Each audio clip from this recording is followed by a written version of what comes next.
Mhm. Dr. Hammonds, if I might just also add to what you're saying about restorative justice. Yes. So in our school district, in many of our schools, we do practice, and it can be a bit complicated, but and I know we do have some law enforcement personnel in our audience, and so I really do want to speak to restorative justice and what this really looks like and what it might sound like. So it might sound like we do know that in education we have we hear about kids of color in kindergarten who are being expelled. Now, there's a difference also between suspension and expulsion, because the suspension is anything under 10 days, and expulsion is anything from that's 10 days or more. So we hear about little brown boys and girls being expelled from schools for sometimes things that they don't even quite understand themselves. So restorative justice could be where you have a circle and you have a certain number of individuals, and you have the person who has committed um, um, the act, and you have the person to whom the act was committed. And so restorative justice, and I say, I really want to think about this on a larger scale of the criminal justice system.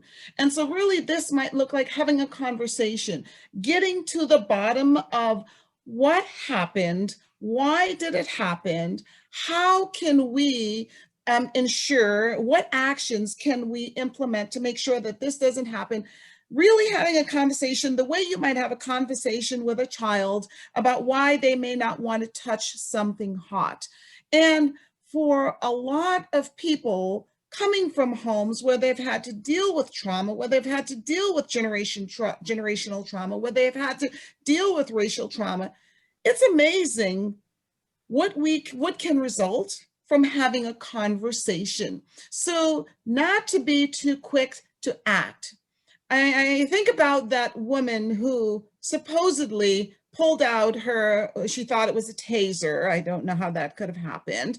And she shot this black boy, this black man, young man, and killed him.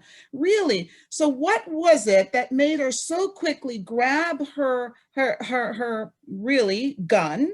Right? Because and we can go into the difference between a taser and a gun, but really she didn't give him an opportunity to really explain or give him the opportunity of a human being, right?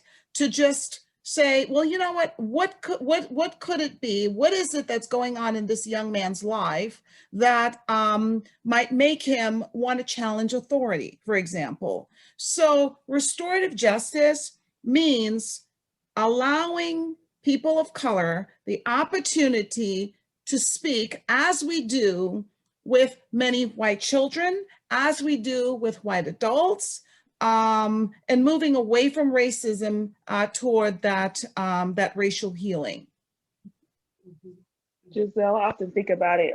I've worked as a college counselor at predominantly white institutions primarily, and I cannot tell you the number of my clients who have been white who have been able to tell me stories about things that happened in high school. So I remember that time I was stealing from this. I remember that time I was caught with drugs. And where I've been sitting with lately is that I wish more of our black and brown kids had the opportunity to say, I remember when, right? To move through, to be given the opportunity to move past that quote unquote mistake. And so I think about the number of my white clients who have lived to see another day.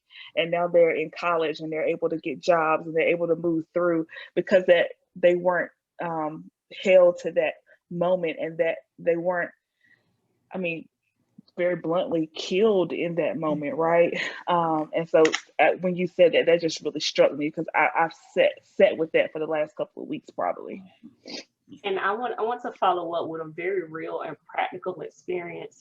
There's something big in North Carolina going on about a police killing a man from the back, and I was maybe last year, no, year before, I had a group of kids, elementary level, and we were just trying to create positive relationships with law enforcement and their perception of law enforcement.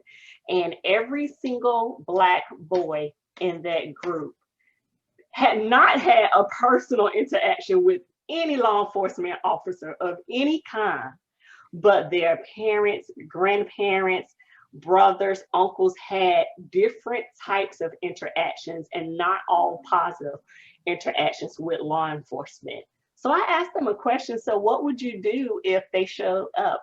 Guess what the little boy said?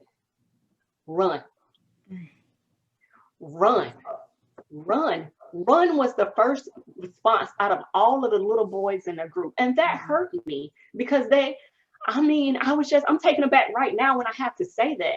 It says on the side of their car to protect and to serve. Right. To protect and to